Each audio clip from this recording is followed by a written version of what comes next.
This year, 2025, marks the 20th anniversary of a beloved children's book called And Tango Makes Three. This book is absolutely adorable. It's a whimsical tale about penguins who fall in love and begin taking care of a little baby penguin in their midst. Back when I was a grad student studying writing and publishing, I did a lot of work with Banned Books Week, a time when we celebrate the books that people want to ban. And Tango Makes Three is one of the most famously banned books of all time, up there with the classics like To Kill a Mockingbird or The Catcher in the Rye. But why? It's a children's book, after all. It's a picture book with beautiful, colorful illustrations with a lovely story about adoption and found family. And on top of that, it was actually based on a true story of two penguins at Central Park Zoo who inspired the authors, Peter Parnell and Justin Richardson. So why was it banned? Why in 2011 did the American Library Association report that this book was one of the top 10 books in all of 2010, beating out some of the most frequently banned books, The Color Purple, Brave New World, even Twilight? Well, if you couldn't already guess, it's because the penguins were gay. Or at least because both penguins are male and they choose to raise a baby penguin together rather than mating with female penguins and reproducing the biological way. As the ALA reported back in 2011, there have been dozens of attempts to remove And Tango Makes Three from school and public library shelves. Those seeking to remove the book have described it as unsuited for age group and cited religious viewpoint and homosexuality as reasons for challenging the book. Even though the story was true, even though this book was based on real penguins who really did this, those who wanted to claim that LGBTQ people are unnatural in some ways seem willing to ignore when queer relationships and non-traditional family structures happen literally in nature. Book bans are a serious threat not only to free speech, not only to children's access to literature, but also to authors who spend years working hard on a story that's close to their heart, pouring their soul into a story that they believe the world needs to hear, only for someone else's parents to go to a school board meeting and claim that because they don't want their child reading the book, no classrooms or libraries should be allowed to have it. Most authors experience horrific losses of income from book bans. Many authors have their careers ended before they even truly begin. When a book gets banned, the sales numbers usually tank, leading to publishers then giving that author a smaller advance or choosing not to renew their contract, or in today's online marketplace, for those authors to lose much needed momentum and end up buried in algorithmic hell. But the saga of And Tango Makes Three does have somewhat of a happy ending. Many people rightfully found it outrageous that an innocent, wholesome children's picture book was facing such extreme bans just for telling a true story about a loving penguin family. This book went on to win tons of awards. The Simon & Schuster website lists this book as having been featured among the ALA's notable children's books, becoming a Lambda Literary Award finalist, which is one of the highest honors that an LGBTQ author can hope for, and being an ALA Rainbow List selection, plus much, much more. In fact, And Tango Makes Three might be one of the very few books that actually experienced an increase in sales due to it being banned, which is so far from the norm. And now, 20 years after publication, And Tango Makes Three goes down in history as one of the books that people remember fighting for the right for their kids to read. A book that brought the discussion of book bans into the public consciousness and inspired people to fight harder than ever before for the importance of freely available literature featuring diversity of different types of people, animals, and living creatures and characters in general. It's a really important book. Matthew and Paul are two TikTokers who are famous for vlogging their lifestyle and pranking each other. They have absolutely nothing whatsoever to do with this book. My booty hole brown. Mr. Hyde rearing his ugly bisexual head. Oh my god. Time and place. And you did it at my birthday dinner. That was a short phase.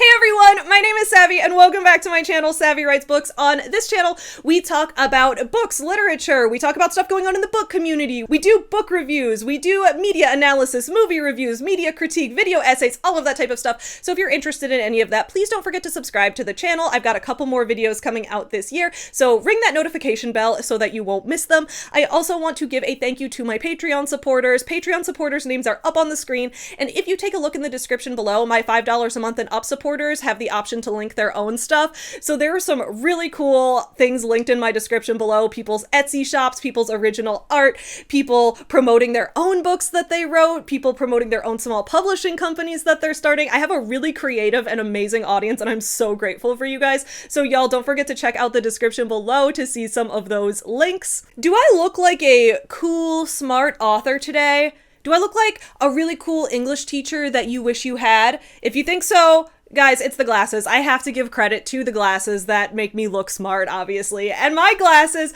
are from today's sponsor, Pair Eyewear. Pair Eyewear is an online shop to buy glasses, including prescription glasses like mine. What makes Pair unique is that you can choose both base frames and top frames, meaning that, right now I'm wearing clear glasses, but what if I wanted to wear metallic gray shiny glasses instead? Just like that, I can have an entirely different looking pair of glasses without having to pay for an entirely different set of prescription lenses.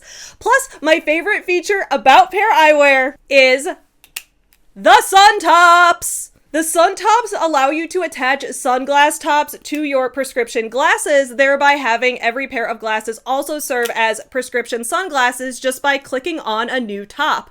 Now I can have rainbow glasses, or I can have these fun sparkly pink sunglasses if I want to do something a little fun and snazzy, or I can change it up and have these simple basic white sunglasses with the reflective lenses, and I think that these just honestly go with everything, so I love them. I loved Pair Eyewear so much that my husband Tyler actually started to be like, hey, can you hook me up with some of those glasses too? And he ended up getting the same base frames as me, called the Murphy styles. So now, even though we have wildly different prescriptions for each of our own glasses, we can share sun tops, meaning we can switch sunglass styles with each other whenever we want, and I think that's so fun. Honestly, it's a really fun time. These are my favorite glasses I've ever had. If you want to try Pair Eyewear for yourself, go ahead and scan that QR code on my screen, or click the link in my description below. Right now is actually a great time to try Pair Eyewear because they're having their holiday sale where you can save up to 30% off. Plus, when you use my code SAVVYGIFT15, you can get 15% off on your first pair of glasses. So don't forget, QR code on the screen, link in the description below, and you can shop Pair Eyewear's holiday sale where you can save up to 30% off, and don't forget to use my code SAVVYGIFT15 for a free gift with purchase. Thank you so much to Pair Eyewear for sponsoring this video and providing me with so many different amazing styles of glasses and sunglasses to wear. Now, let's get back into our video topic. As a hybrid indie author / online content creator myself, actually, wait, let me add to that a little bit.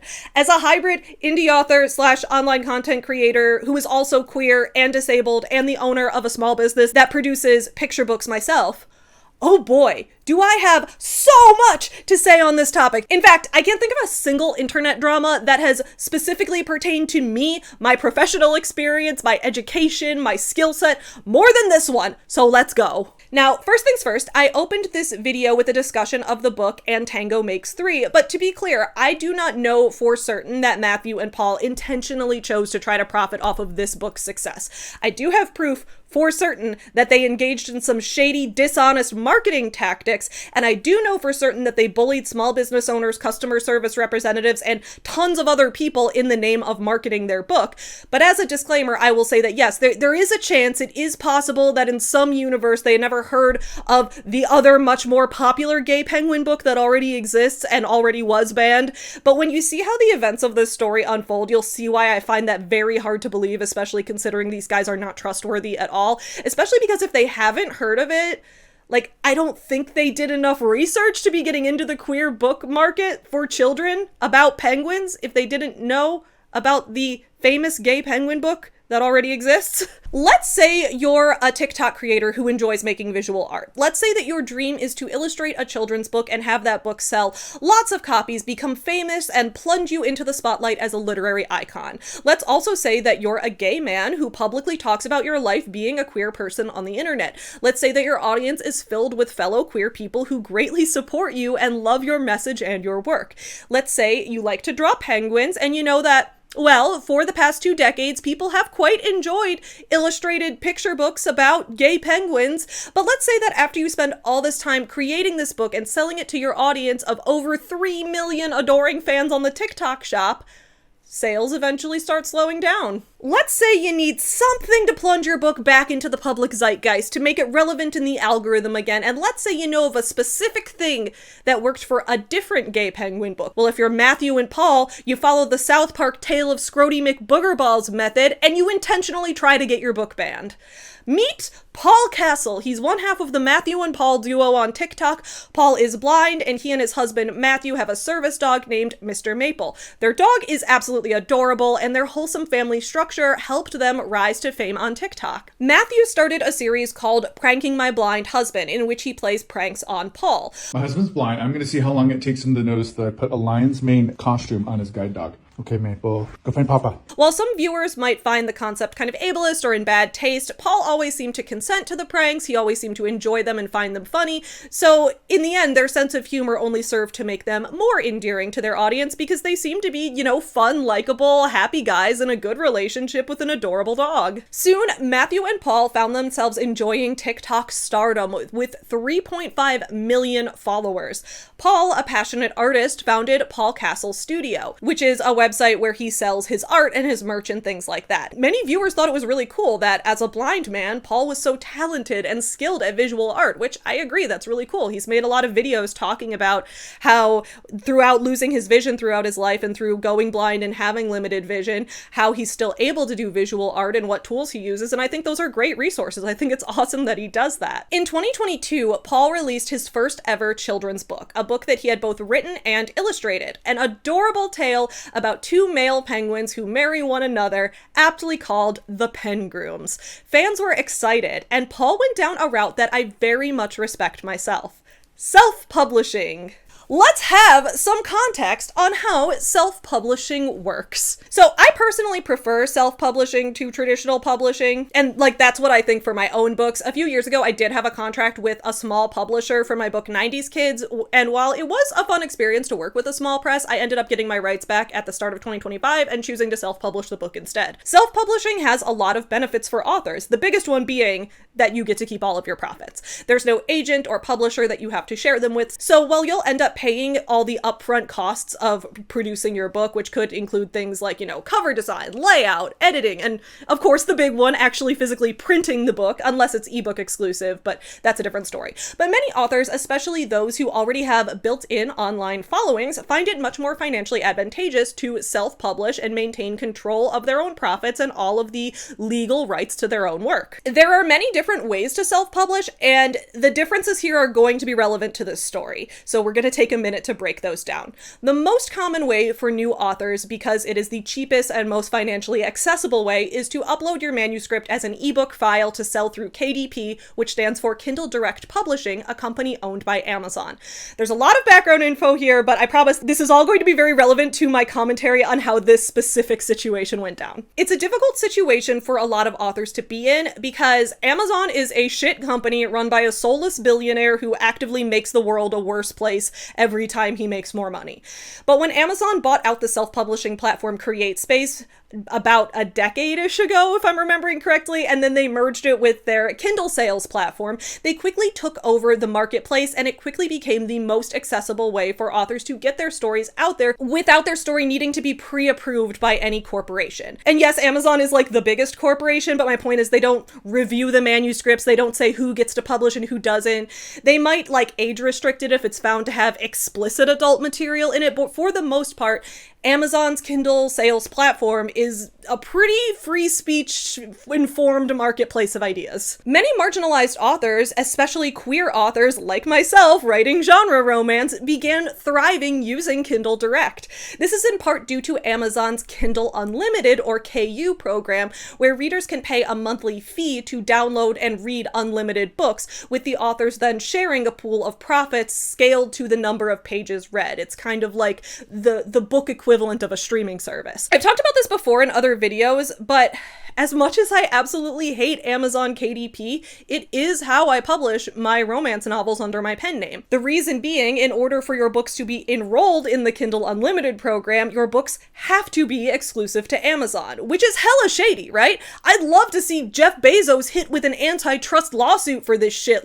That is my dream. But at the end of the day, most authors make very little money from book sales alone, and if Kindle Unlimited is allowing authors to make a living wage, Obviously, most authors are going to do that. This is a systemic problem. If you couldn't already tell, this is going to be one of those stories where, in the end, the true villain is revealed to have been capitalism all along, but it's also more complex than that, so you're going to need to stick around for a bit. KDP also offers the cheapest prices for printing your book in paperback or hardcover when you're doing so on a small scale or a print-on-demand type of scale. Their main method of selling printed materials is through print-on-demand, which means that when customers order your book, KDP prints the book for that specific order and ships it to the customer for you. This allows authors to avoid holding stock of their books in their home or having to spend money up front for a print run of the books, which in most cases is going to range from like 500 to 1,000 books as a minimum, and that's often an amount of money that newer authors just don't have in their budget. Let's say, for example, that you sold a paperback book for $15 and it cost $5 for KDP to print it. The customer would pay $15 and then KDP would subtract the $5 for the printing cost from your earnings, plus they'd subtract a 30% fee that Amazon would make for listing and selling and fulfilling the order of your book through their marketplace. So in the case of a $15 book, that would be roughly $5 more. That leaves you, the author, with an estimated $5 profit per book. And that's pretty good. Many authors who have an agent and a publisher plus bookstores carrying their books, a lot of them will end up making about $1 per book sold. And that's not to say that that's true for all authors, but that does happen, and that makes it difficult for an author to out-earn their advance or receive another advance in the future, or just make a significant profit from their book in general if it's not selling millions of copies. So it's no secret why many authors, even those who hate Amazon, still feel like they have to work with it if they ever expect to make a living wage from their work. Most small bookstores rightfully hate Amazon. The reason being, during the past 2 decades, Amazon has put countless bookstores out of business with their Prime services, their low prices, and their ability to warehouse millions of books, which bookstores just don't have the capability or infrastructure to do.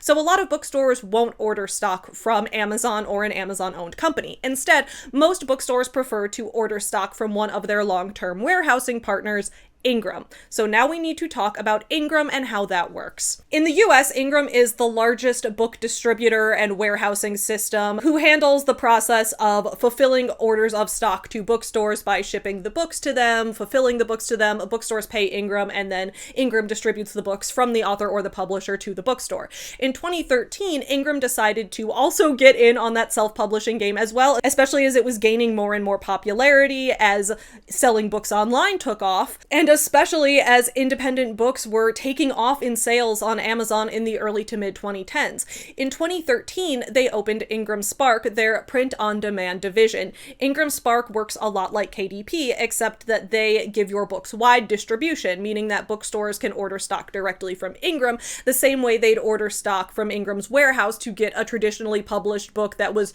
released by one of the big corporations like Simon & Schuster or Penguin Random House. Deciding to publish through Ingram Spark instead of KDP has some advantages and some disadvantages. The main advantage is it is much easier for smaller and more local bookstores to stock your book. So if you're looking to get involved with like a local literary community or host signings at bookstores in your city, you'll have a much easier time with that if you are to choose Ingram Spark as opposed to KDP. I actually did try Ingram Spark when I first launched Forever Home Friends back in 2017. My first run of books was through Ingram Spark with them, but I had some bad experiences with the pricing and the fulfillment methods. It's a very long story. I think I talked about it on this channel like years and years ago, but I have heard that they've made a lot of improvements to the process since then, and a lot of smaller authors have had better experiences. So it is one of the ways that I'm currently considering using to do printing for my upcoming book, Not Straight, which I'm releasing in June of 2026. I'm not committed one way or the other yet. I need to do some more research, but I am leaning towards giving Ingram Spark another shot at the moment, so we'll see what happens with that.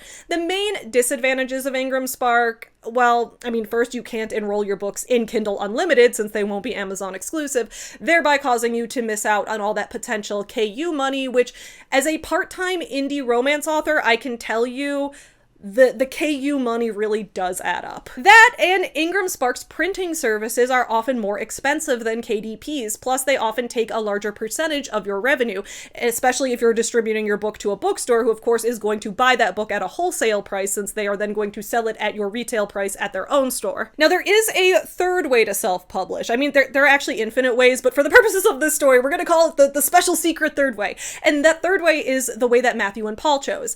And this is where my beliefs on the topic make might differ from some others. I'm not sure. Just going off of some discussions I've seen online, I'm going to get to why. But Matthew and Paul self-published their book in the way that I actually respect the most. And this is the way that I hope to be able to publish all of my books in the future. I can't right now because I don't currently have the budget, but if in the future I can have the budget to do so, this is my plan. And that's to avoid Ingram, avoid KDP, avoid any form of print on demand, and just get your own book printed at an external printing service on your own. Main advantage to this method, your printing costs are going to be a lot cheaper if you're buying bulk stock of a book from a printer rather than printing each individual book on demand one at a time. Plus, you might then be able to develop a relationship with the printing service or the printing company that you use, which could be helpful for future books. And finally, you can sell your book your own way. You can sell it directly through your website, the same way you sell like your homemade crocheted items or your hand-sculpted pottery or anything else. It's a truly independent way to be an author, and I love that. Disadvantages, well, you're going to be stuck with a lot of stock of books probably piled up in a million boxes in your home, and you'll pay for all of that printing up front, so you better have the money in your account ready to go, and you'll have to handle packaging and shipping them to customers all yourself. But hey, if that kind of small business owner life calls to you, that's awesome. Hell yeah, it's what I like too.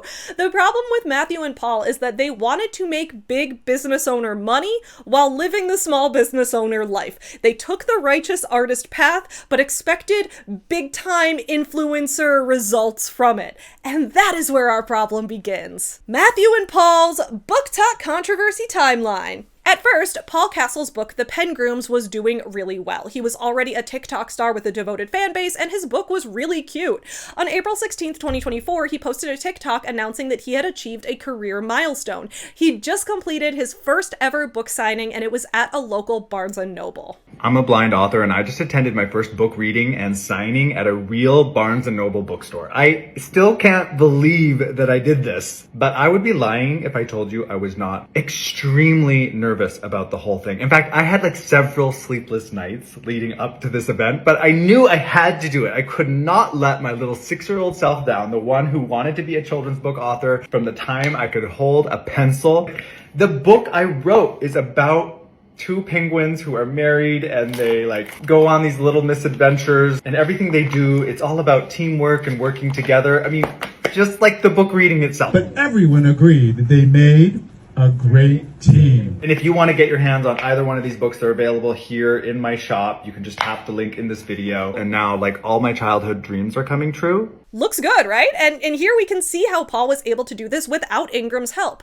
Remember, Paul published this book on his own, using a printing company, living that small business owner life. And while the majority of bookstores prefer to order directly from Ingram, some bookstores will make an exception if there's a local author event going on. Most of the time, at least based on my personal experiences as an indie author myself, when an author approaches a bookstore about stocking their book, their first question will be, is it available for us to buy on Ingram? And if you say no, often the conversation is going to end there. It's just a logistical nightmare for many bookstores, especially smaller ones, to have to deal with a million different suppliers, so if they can get it directly from Ingram, they're going to choose that. But that doesn't mean that you have to work with Ingram in order to ever work with a bookstore. Right here in this TikTok, we see that Paul himself is proving this. Often, if a store is hosting an author signing event as a special thing for that event, they'll order the book in whatever way the author offers it. In my case, I've done local author events with bookstores for my Forever Home Friends books, and I've had the stores order stock directly from me ahead of time, and I give them a roughly 50% discount on the price of the books if they purchase from me for the event.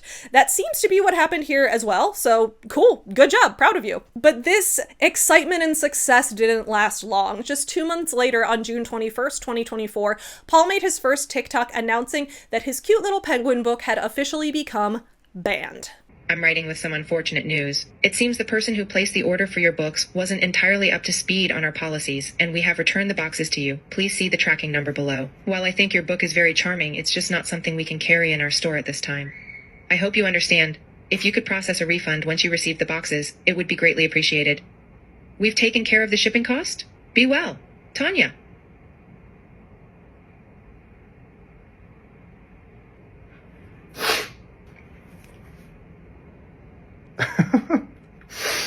Oh my god. This is the book. There's a bookstore that contacted me and they wanted to carry my book, The Secret Ingredient. They ordered 2 boxes, so it's like 100 books. And I was really excited because that's just like an author's dream. Yeah, to have their book in a bookstore. I know, I'm okay, buddy. It's okay.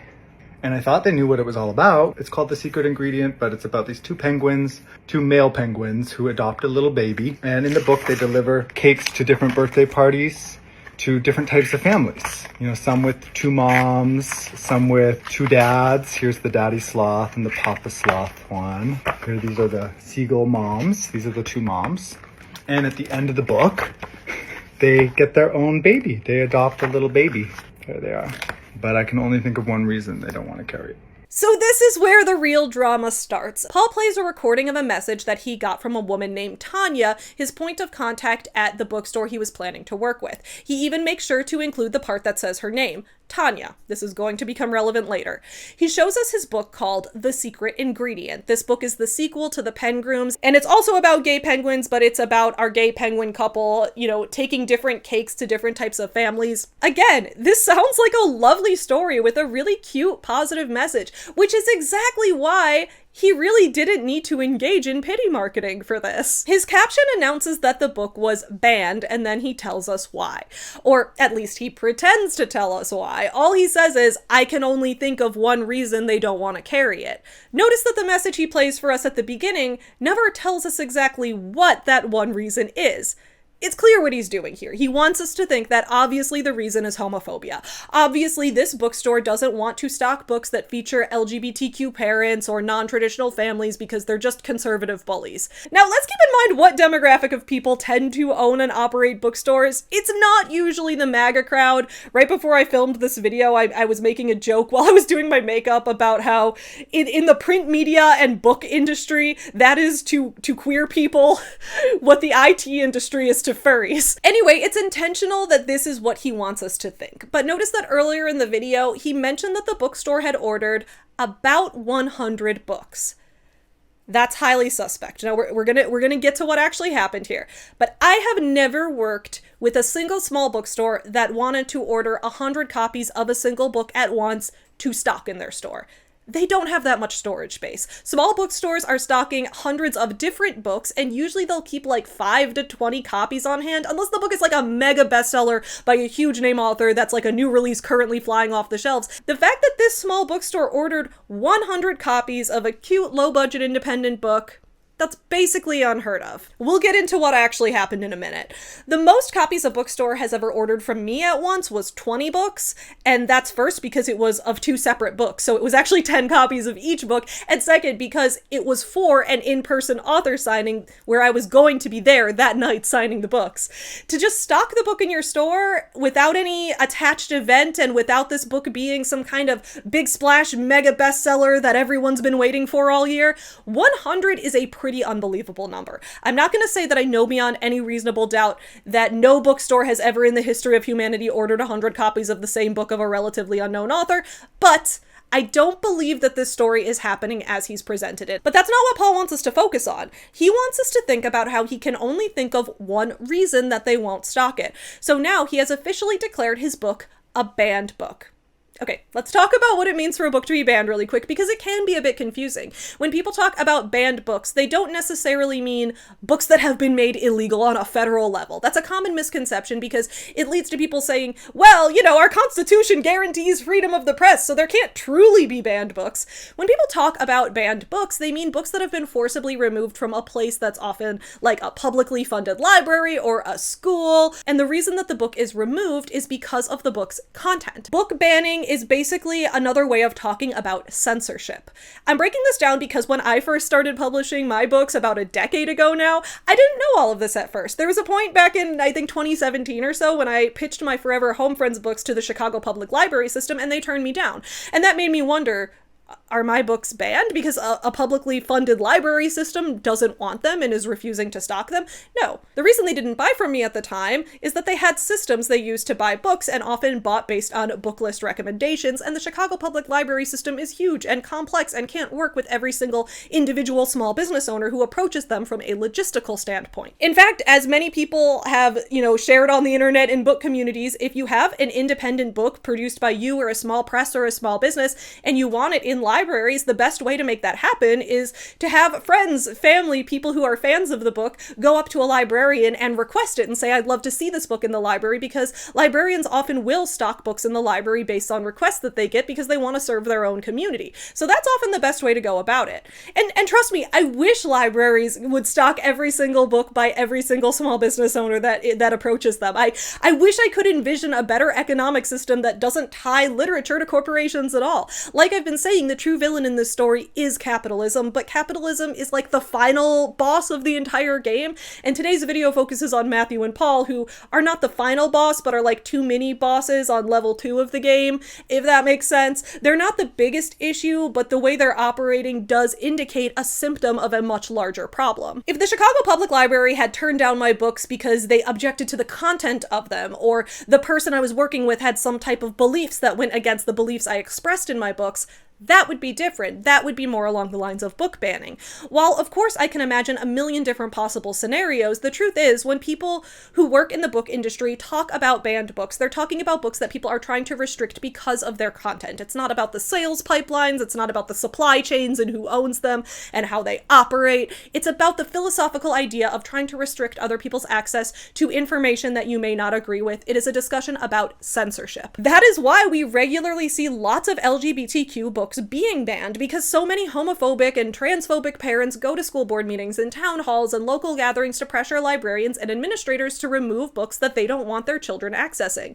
If you're not already following her, please check out friend of the channel Reads with Rachel. She's a mom in Florida, and she's regularly out at her local school board meetings contesting book bans that parents in her children's school district are always trying to implement, and I love seeing that type of on-the-ground action within our online book community, so check her out if you haven't already. My point is, by calling his book banned and saying, there's only one reason I can think of, Paul was implying that this bookstore was rejecting his book for featuring queer characters rather than just not being able to buy an honestly unreasonable amount of stock in the first place. And I'm pretty sure Paul knows he's doing this on purpose. I can't imagine that a queer author who knows what the political landscape is like for queer books right now would not know that people are going to assume you're implying homophobia when you call your book banned. There's no way he wasn't being intentionally misleading. And if you were trying to get bookstores to buy 100 copies of your books at a time, like, that's suspicious. There's a part of me that wonders if they were intentionally setting their order minimums ridiculously high so that the bookstores would reject them and then they could post proof that the book was banned as a pity marketing tactic. And this would be a financially advantageous move for them to make. Matthew and Paul make way more money per sale on the TikTok shop or on their own website than they ever would with a bookstore. Then, of course, they could use that virality to promote their book on the TikTok shop or directly through Paul's website, which, remember how earlier I said that a brick and mortar bookstore is going to buy stock at a 40 to 50% discount? An author makes way more money selling their book directly through their own website straight to the customer than they do through a bookstore. I don't know if I even believe Paul wanted to get this book into a bookstore in the first place. The following day, on June 22nd, 2024, Matthew and Paul posted about their banned book again, and it looks like I'm right. Paul. Yeah. Guess what? You have sold out of your book. This is not a prank. This is not a prank. Hundreds of people are rallying behind you. Matthew, stop right now. Yes. We sold out of the secret ingredient. 11 bookstores have written to ask if they can carry it. Oh wow, the book was banned because you asked the bookstore to buy an unreasonable amount of stock, and now that you're a banned book author, your audience has bought a ton of books directly from you where you'd make more money than you would through a bookstore anyway. Then on June 24th, 2024, 2 days later, Paul posts again on TikTok, first including the same phone call, and then segueing into a promo for the rainbow penguin plushies that he made to go along with his book. We have returned the boxes to you. The boxes have arrived. They also returned the penguin plushies. Wait, which way is up? I was supposed to do an in-person reading and signing, which is why they ordered so many books to begin with. So the person who initially reached out no longer works for the company, and that is when Tanya kind of entered the picture, and that was who sent that last email to me. I was pretty heartbroken, but the response from all of you has been so mind-blowing, so surreal. We sold out. These are immediately going back out. I'm about to sign these and ship them off. From the bottom of my heart, I cannot thank you enough. Thank you for embracing these books. I truly believe stories like this are incredibly important. And clearly after this weekend, I know that I'm not alone. I will cherish this memory for a very long time. Thank you. Hey man, I get it. Book and plushie combos are kind of my thing and have been for about 8 years now, even though I am planning to close down Forever Home Friends in early 2026. I made a video about that a few months ago if you want to know all the reasons why. But my point is, I get it. It is not easy to run a book and toy combo company. You have to order a lot of stock of a lot of things in advance, and it's not always easy to sell it even when you have a quality product that people want. Sales is a difficult field. Then on June 25th, 2024, Paul posted another video to TikTok, this one with a caption reading, "The book ban drama continues."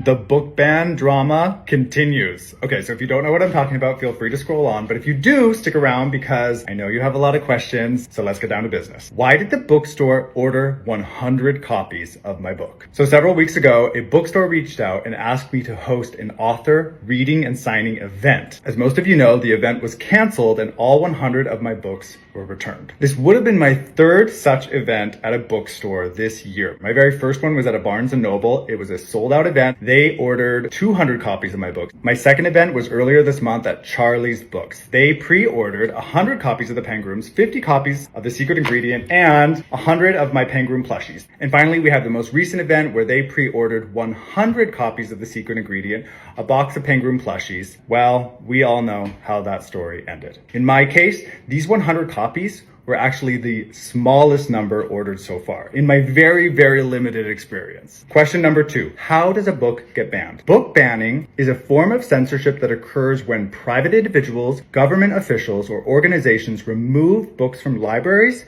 or bookstore shelves because they object to the content. In fact, bans like the one that I experienced are far more rampant and pernicious. Question 3, why would the bookstore order books without having read them or reviewed them first? So the person who originally reached out to organize this event was not only familiar with the book, she actually owned a copy and read it to her son on a weekly basis. So why then did the tables turn so quickly? So this is the point at which I think I know as much as you do. That is why I was so shocked, so surprised, so heartbroken in that original video. When my screen reader was reading my email to me, by the way, that was another common question. That was a screen reader reading my email. I am blind, so that's how I consume a lot of things, a lot of text on my screen. That was not the person who was arranging the event with me. That was a new person. And when I asked her about my original contact, all she told me was that person does not work here anymore. I don't know why. Was she fired? Did she quit? I have absolutely no idea. However, I did press Tanya to expand on the policies that I supposedly infringed upon, and she replied that my book's message did not align with the store.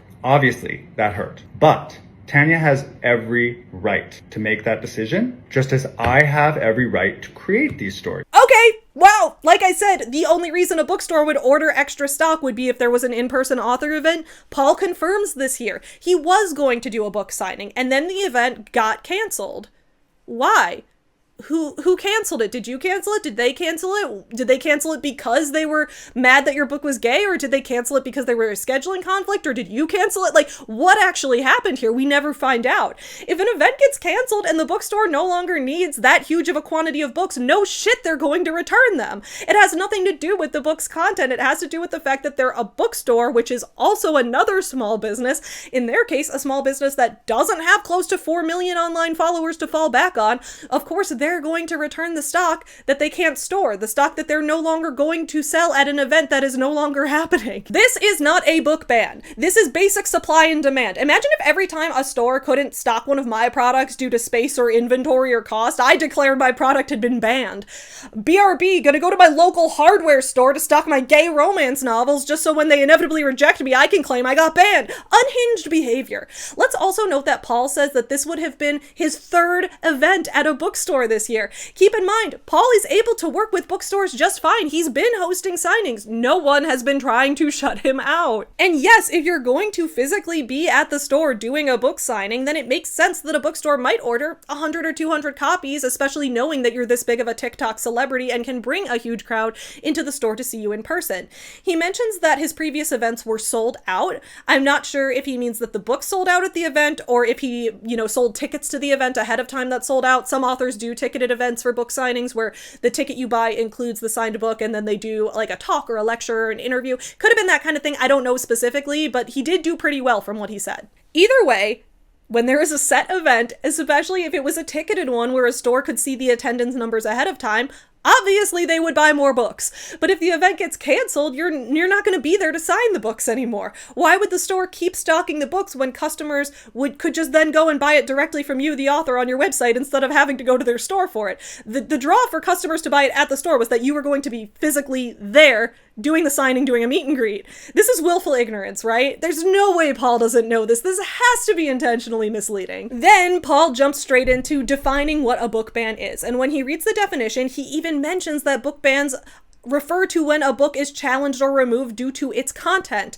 Notice that he never provides any proof that the bookstore in question objected to his book's content. In fact, if you remember the message from the story he played for us earlier, the store employee even said that she liked the book. She found it charming. There was no objection to the content. At the end, he says that in a separate message, one he's provided us no proof exists, Tanya from the bookstore apparently said that the message does not align with the store. Does this message exist? Is the message in the room with us right now? I have no idea. I think it's really sus that he completely glossed over the part where the event he was supposed to do at the store got canceled. Obviously, that meant they would return the books. This story was really starting to smell fishy to a lot of people. Soon after, another queer author decided to start looking into the story as well because he also sensed that something was off. That author is named Don Martin, and he's awesome. I met Don Martin actually at a banned books panel in a discussion about what we can do to combat book bans at the YA Midwest Fest that was held in the Chicago suburbs this past summer. It was really fun. We love supporting fellow queer Chicago area authors on this channel. So here is how Don Martin responded to the situation on his own TikTok. I received a very long, very detailed, anonymous tip telling me, allegedly, exactly which bookstore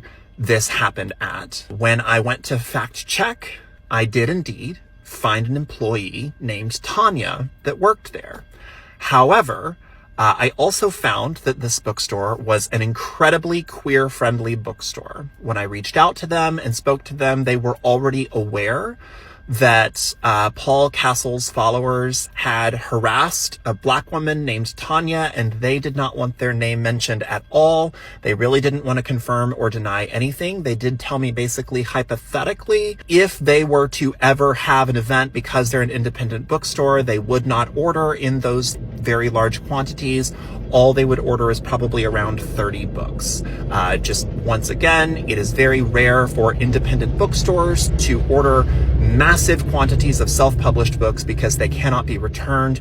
We saw the reason why because there was another independent bookstore, a much smaller independent bookstore in their area who did have an event for Paul that did buy a very large quantity of books and plushies and I think some other merch. And the event was so poorly attended that they were basically on the hook for all of the rest of the books and they couldn't be returned. Thankfully, those books did sell out because a lot of other booksellers and influencers and just people that care about this kind of thing sounded the alarm.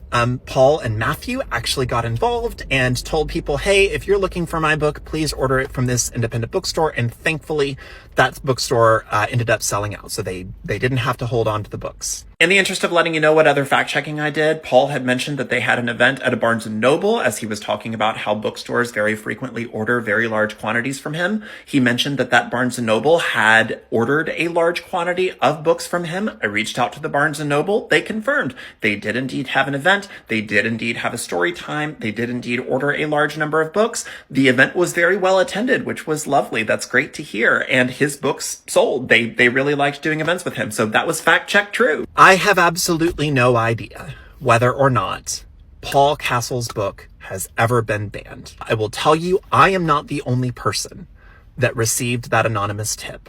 I do know of some journalists that also received a similar tip. I don't know if it's the same tip, but I know that they received a similar tip. I know that I was interviewed by some journalists about this matter, and I know that I was told that they were also investigating to see if they could find the real bookstore Tanya, the real bookstore, and get their version of this.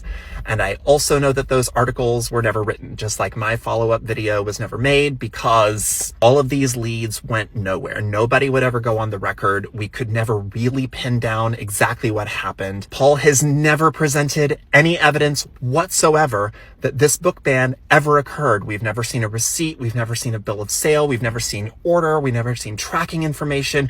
He's never identified the bookstore. He's never identified anything.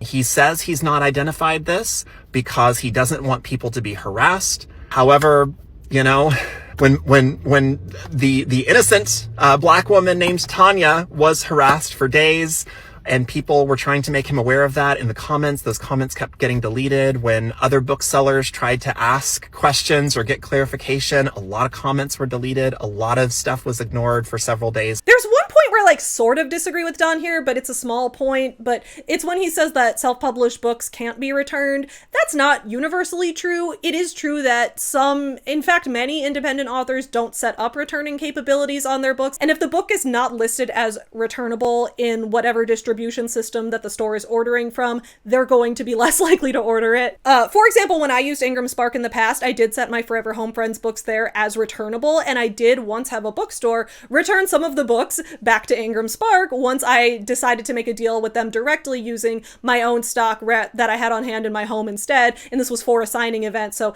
they were originally going to order there, and then they were like, oh, okay, well, they're returnable, so we'll return them.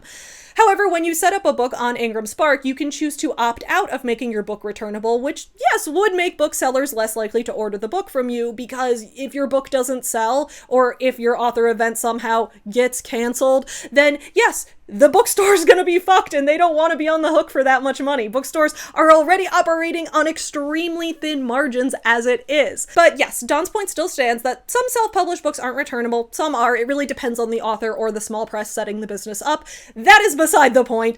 Don then explains that Tanya, a black woman who works at the bookstore, was then subject to harassment from Matthew and Paul's fans, who were now under the impression that she was discriminating against them for homophobic reasons when there was no such proof of that ever happening. He then makes a great point. Of course the audience was going to try to cancel this bookstore. After all, Matthew and Paul had made multiple videos clearly intentionally implying that their book was banned because of its queer content, and they'd spent years intentionally growing a fan base of fellow queer people and allies who care about equality and who wouldn't be the kind of people to support book bans. So of course their audience was going to try to defend them. After all, their audience thought they were being targeted. And with all the real book banning that's constantly happening all around us, especially towards queer books, to the average person, this does sound like a believable story. Don ends the video by saying that he isn't outright accusing Matthew and Paul of lying, but that if they are, it's going to be a huge blow to all the work that people are doing to combat book bans and censorship. Just 2 weeks later, on November 28th, 2024, Paul came back onto TikTok, this time to claim that his banned book was now being review bombed on Amazon. My inclusive children's book is being review bombed on Amazon. Several one-star reviews have appeared under my book, The Secret Ingredient, on Amazon. These reviews are not critiquing the illustrations, the story, or the book quality. They are attacking the book for being inclusive. Words like vile, indoctrination, and over-representation are being used, plus a whole bunch of other words I won't even repeat here, simply because the book embraces diversity and kindness. Every child deserves to see themselves represented in the stories they read. Representation isn't harmful, it's healing. It creates empathy, it builds bridges. And the fact that some people see that as a threat shows why we need these stories now, more than ever. If you believe in the power of inclusive storytelling, then please consider supporting my book or any inclusive book that amplifies diverse voices. And if you've read my book and loved it, now's the time to leave an honest review to help me drown out the hate. Together, we can show that love and inclusion are stronger than fear and ignorance. And no amount of one-star reviews will ever change that. So let's be clear, if those are real Amazon reviews, those are absolutely horrifying. I completely understand why an author would be hurt and offended by these type of reviews, especially considering that the reviews aren't engaging in any good faith discussion of the book or its story or its quality or its art, but rather just spouting bigoted homophobic nonsense. At the same time, as we've talked about multiple multiple times on this channel, it is very bad form for authors to respond to reviews, even if those reviews are from people who were biased against the book. The idea behind reviews is they're for the readers, and the readers can see them and make their own decisions. Readers can see that if the book has any one-star reviews, they can read them themselves and then see that all the one-star reviews are from homophobic bigots and then decide to disregard those reviews, obviously. At the same time, I do also think that there is a difference in the situation where the reviews are prejudiced in nature, because it is fair for the author to defend themselves in that situation. It is absolutely fair for an author to call out homophobic abuse, because no human should ever have to take that. I think that is an exception to the no authors engaging in reviews rule, but I don't know. Let me know what you guys think about that. So this is one case where I can forgive an author for calling out reviews. At the same time, when we look at the TikTok that Paul posted just the next day, on November 29th, 2024, it starts to look like the review bombing video did fit pretty nicely into the pity marketing plan that he'd been using all along. Welcome home. Hi. Hey. Wait, how many reviews did your secret ingredient book have on Amazon? I can't remember. Like 42. Like 42? Yeah. Guess how many it has now? Over 2,000. Matthew, you promised you would not prank me about my book again. Oh, this is not a prank. No. 2,000? 2,000 reviews. Everyone rallied. Wow. See, even Maple's excited too. Oh my god! Remember how at the end of his previous TikTok, he'd called for people to please support his book, please buy his book, please leave him a review so that together we can drown out the hate? Well, his fans came through.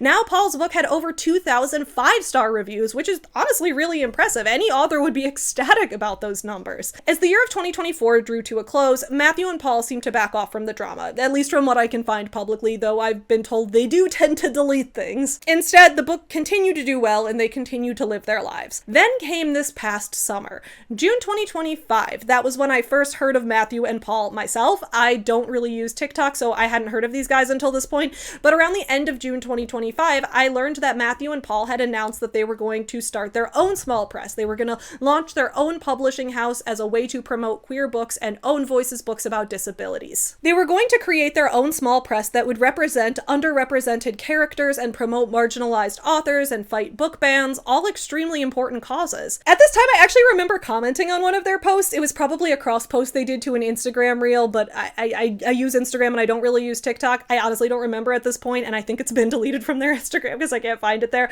But my point is, I commented to reach out and say that I'd love to learn more about this new venture that they were starting, because if, as they said, they wanted to focus on queer and disabled books, well, that's a book that I have in progress. In June 2026, my new book, Not Straight, is going to be releasing. It's a YA novel about a teenage girl with scoliosis who falls in love with another girl in physical therapy and learns that not only is her spine not straight, but neither is she.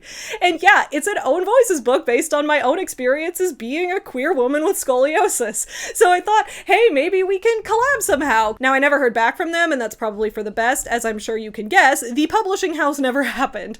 But let's look at the breakdown of what exactly unfolded in June of 2025 and what it seems like the whole publishing house concept was really about. We'll start with Paul's TikTok from June 20th. The book deal is not going through. Oh god.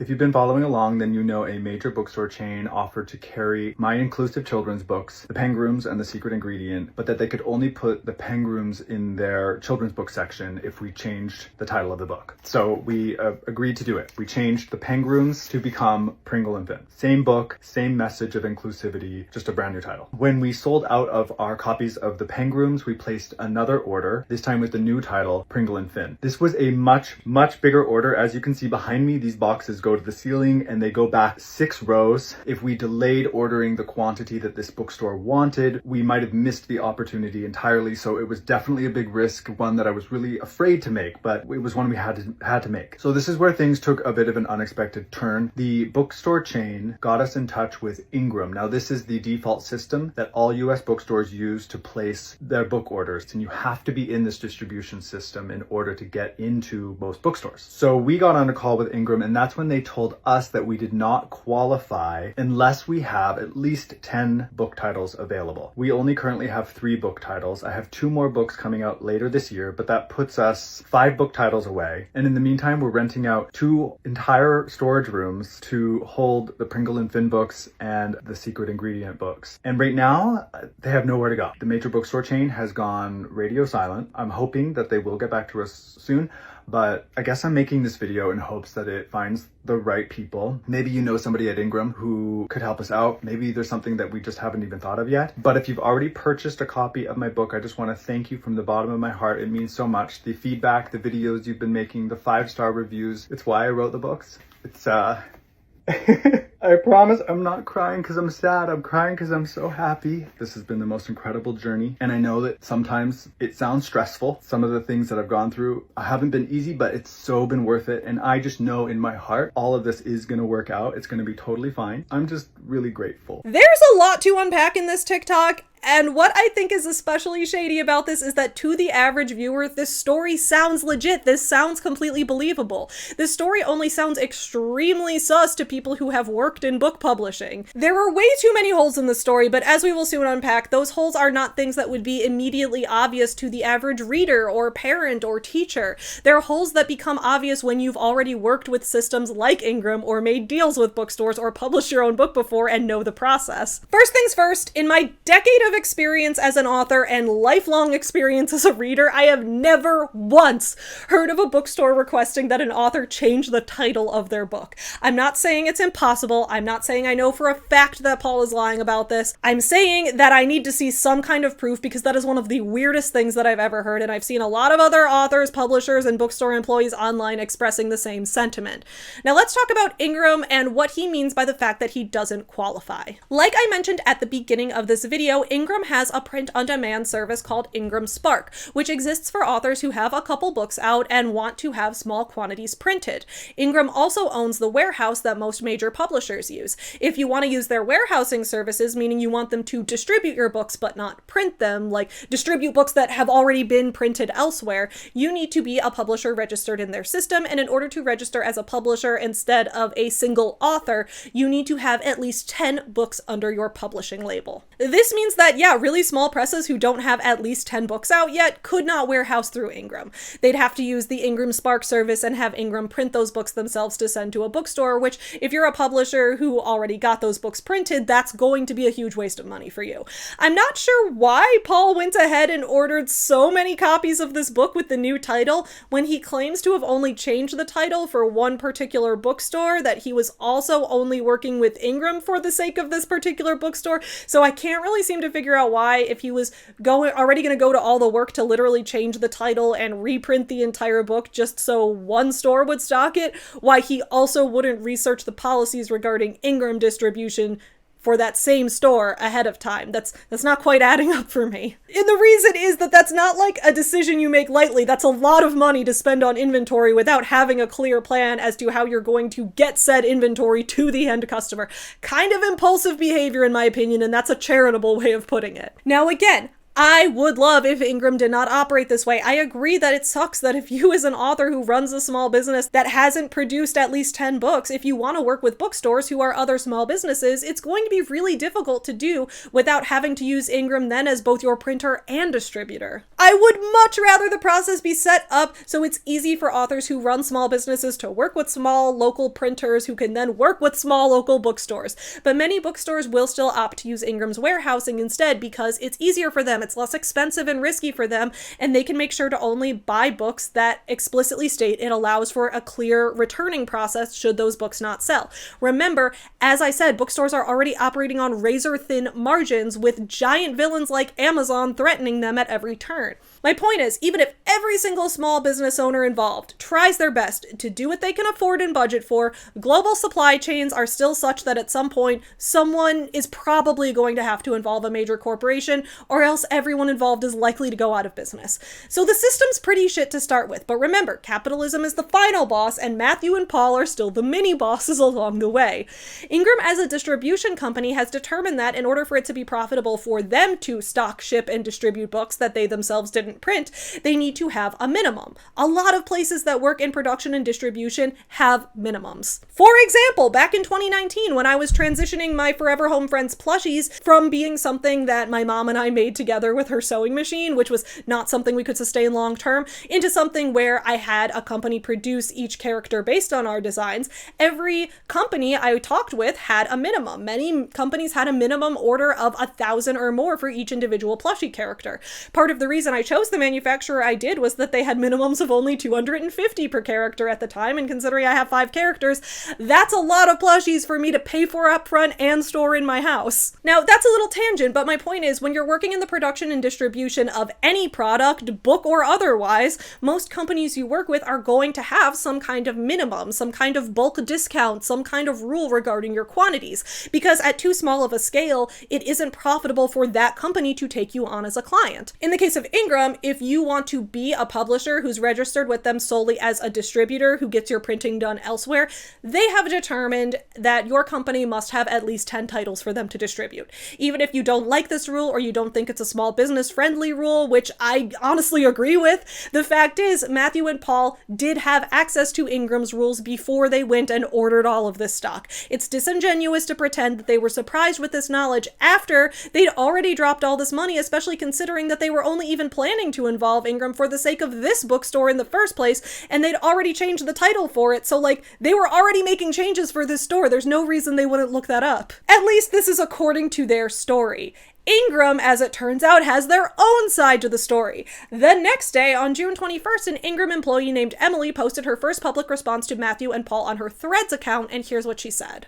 I've had so many people messaging me about Matthew and Paul's video about Ingram, and I want to make it very clear that the issue is not that it's LGBT content. They're a small publisher who don't qualify for wholesale and don't want to use Ingram Spark. We're aware of the issue and are talking with our distribution branch to see if there's anything to do. I'm the first to admit Ingram has its problems, but one of the things I love about it is how inclusive and diverse it is. When all the companies started denouncing DEI policies, Ingram made it very clear to its employees that they were not. We do the work when it comes to uplifting queer and marginalized authors, which is why we're still trying to help even though they don't meet the sales criteria. Basically, Emily's saying, I get it, our company isn't perfect. The way we distribute books isn't going to work for everybody, and yeah, that could be a flaw that we could work on improving in the future. But considering how much time Paul has spent framing every single issue with book distribution as some kind of homophobic hate crime, and considering how he's been doing this now for an entire year at this point, this led to people thinking that Ingram was part of this supposed book ban, that Ingram was in some way homophobic or going against queer books. That's what made Emily have to respond to this to say, hey, wait a minute, we have our issues, but this is not one of them. Do not for a second think that any of this had to do with any objection to the book's content. One of my favorite parts of this was seeing so many people on Threads being like, oh my god, Matthew and Paul are really making me, as an author, defend Ingram? You know it's bad when I'm out here taking Ingram's side. Because yeah, Ingram sucks in a lot of ways, but it's disingenuous to pretend that this had anything to do with Paul himself, or it was about his book's inclusive message, or his book being supposedly banned. That same day, Paul made the announcement that he was going to start his own publishing company to produce inclusive books. I'm not gonna lie, this comment gave me chills. This is exactly what we have to do. Thank you! So as many of you know, a major bookstore chain wanted to carry my inclusive children's books, The Pengrooms and The Secret Ingredient, but they said in order for The Pengrooms to go in the children's book section, it would need a new name, one less controversial. So we chose Pringle and Finn, and we placed a gigantic order of books for this incredible, life-changing opportunity. But that's when Ingram told us we did not qualify for their distribution system. Ingram is just what every bookstore goes through in order to acquire their books, and they told us that we needed 10 titles under our publishing company in order to qualify. As many of you pointed out, debut novelists, of course, are in the system because they're represented by publishing houses that have a lot of other titles. Now, as you know, our publishing company is very small. It's just me and Matthew. There's a little logo right here. It's Paul Castle Studio, and we currently only have 3 titles. The 2 books I mentioned, plus the Adoroscopes. I have 2 more on the way, but that only makes 5. I really, truly believe that we need to find other inclusive voices that want to come on board board and become part of our publishing company, something we've always dreamed of doing, and now we get to do it. So whether you have a completed book or something in progress, we want to see it. We want to see what you're working on. Maybe you'd be a good fit. Inclusivity will be a priority. And you watching this, you're going to be a part of it too. You're going to be part of the selection process. You're going to see all the behind the scenes. You're going to see this whole thing come to life. So since we'll be acting as the publishing company, we are going to have to make a financial investment in these 5 new titles. The best way to support us is probably just to make sure that you've ordered one of my books. You can order The Secret Ingredient, Pringle and Finn. You can even get the Penguin's original dust jacket for Pride Month. My latest book, Adoroscopes. I am a big believer in things happening for a reason, and this is a pretty dang good reason. Wow, that sounds really cool. Starting an inclusive company where the audience is going to take part in the entire publication process. That honestly sounds really fun. Remember, this was the first TikTok I'd seen of theirs, and I was like, this is awesome, good for them. Actually, my first reaction when I heard about this was like, wait, there's another gay penguin book? Because when someone told me that 2 guys on TikTok had their gay penguin book banned, I was like, wait, the authors of Antango Makes 3 are on TikTok now? And then I just realized that someone else had also written a gay penguin book that was maybe, possibly, probably not banned. But then after that, my response was like, okay, cool, let's see if we can collaborate somehow, since I'm also in the process of getting ready to publish my own inclusive queer book dealing with LGBTQ rights and disability. They later posted a TikTok indicating that over 2,000 writers had sent them their manuscripts and they were in the process of reviewing them. And then, as far as I can find, nobody ever heard anything about the publishing company ever again. I'm not going to assume that they did anything shady with the other writers' work, and instead I'm going to assume that they maybe realized how much work it would take to run a publishing company involving other writers as well as themselves. If we're being real, these guys were having enough drama just handling their own book at this point. The very next day, on June 23rd, Paul posted another TikTok. At the beginning, it shows a woman claiming they were making up this drama for TikTok clout to sell more books and that this venture was a scam, and Paul was going to address the controversy and respond to the rumors. This is a scam. It's patently false. I'd like to take a few minutes just to address some of the controversy that has come up over the last few days. There have been several videos suggesting that what is happening to me just doesn't happen in the book industry, and that is absolutely true. My experience is not the norm. And so when those book industry people are coming on and telling you this is not how it works, this is just not how the industry works, they're right. We have disrupted the norms of this industry, and perhaps that has something to do with the size of the audience that we have and the incredible, immense support that so many of you have shown over the years, and just the unusual route in which we've taken to get here. So I have 3 books currently, and I have 2 more on the way. One is actually about my guide dog, Mr. Maple, and I have plans for many, many more. We have big dreams, don't we? I have really big goals and ambitions, and I really do see us expanding more and more, and I'm very excited about that, especially with the possibility of taking on other writers and expanding our publishing enterprise. And that is why it was important we have the 10 titles, because we aren't looking into Ingram Spark. Doesn't want to work with Spark. Look at that standstill that he created again. Ingram Spark is a print-on-demand service. It's an expensive route, and if you're trying to build a business the way that Matthew and I are, it's not the most cost-effective route. And that's why we knew we had to get into the wholesale distribution system, and that was our plan. If this major bookstore chain did this to you, drop the name. We'll wait. Drop the name.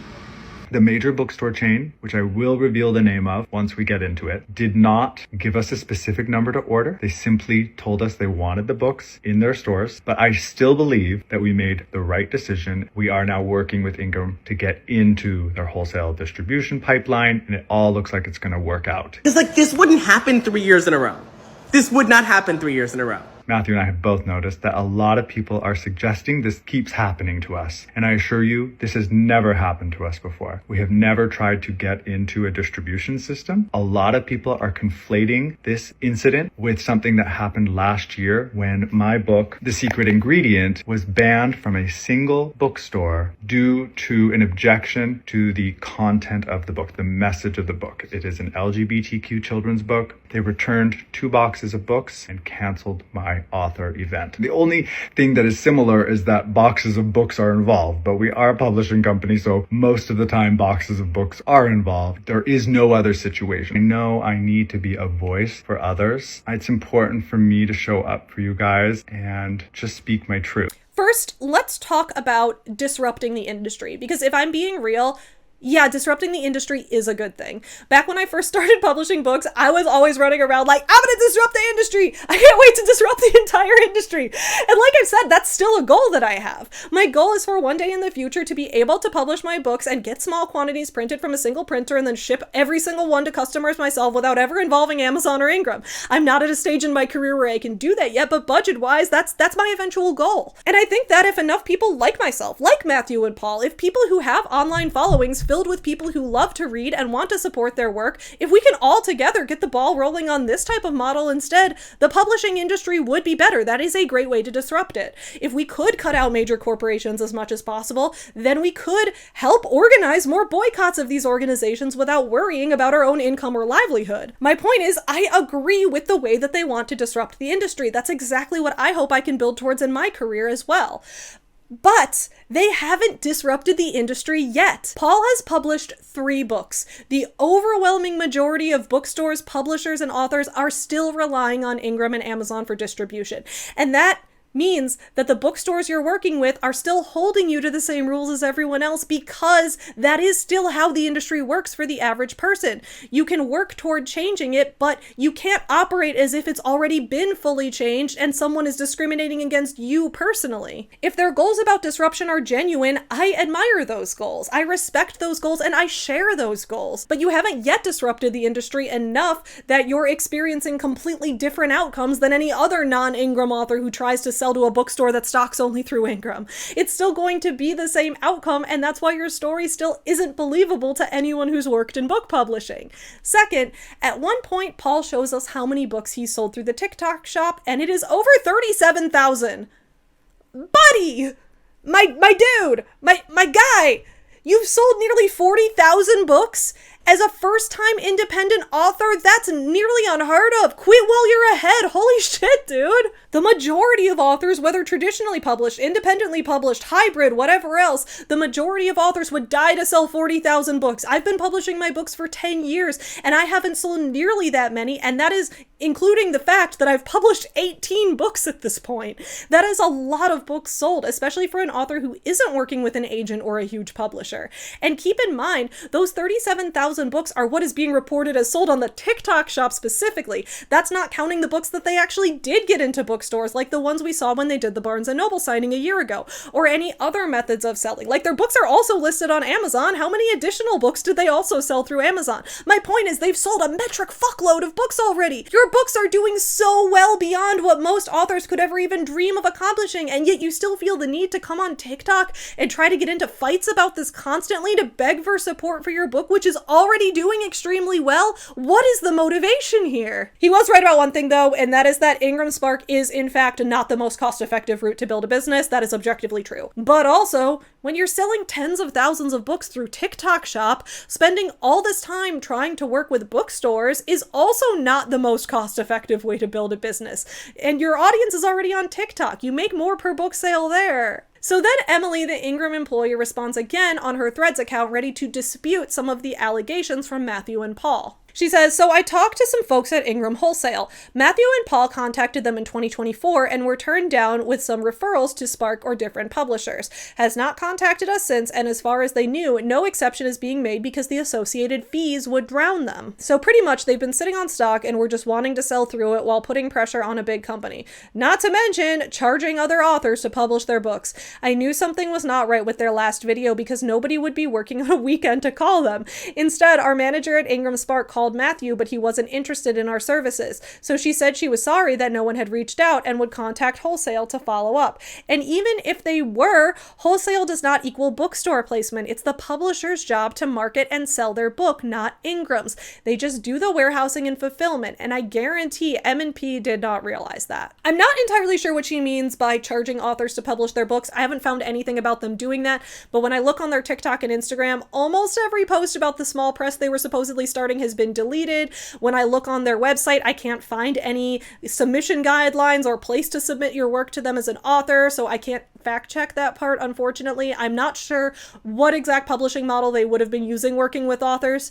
On this same day, Don Martin returned onto the scene to give his take on the fact that Matthew and Paul were at it again. Buying Paul Castle's book is like buying a haunted doll off of Etsy. You guys can stop tagging me because I have seen the videos and the call-outs and the messages of buyer beware and the claims of pity marketing and New York Times best-selling authors weighing in about the fact that this only ever seems to work for one very specific type of white author, and on, all the way down to folks from Ingram trying to fact check the situation. And all I have to say is that at this point, it feels like buying Paul Castle's books is like buying a haunted doll off of Etsy. You are, yes, buying into a story that may or may not be true. Is the seller being genuine whenever they sell you a haunted doll and tell you that it's got the spirit of their great aunt Agatha attached to it, and if you put Agatha in your home, it will heal the sick, but it will also make all the books fly off the shelf? Does that really matter at the end of the day? In the eyes of the law, no. Why? Because you got the doll. You got exactly what you paid for. At the end of the day, you are getting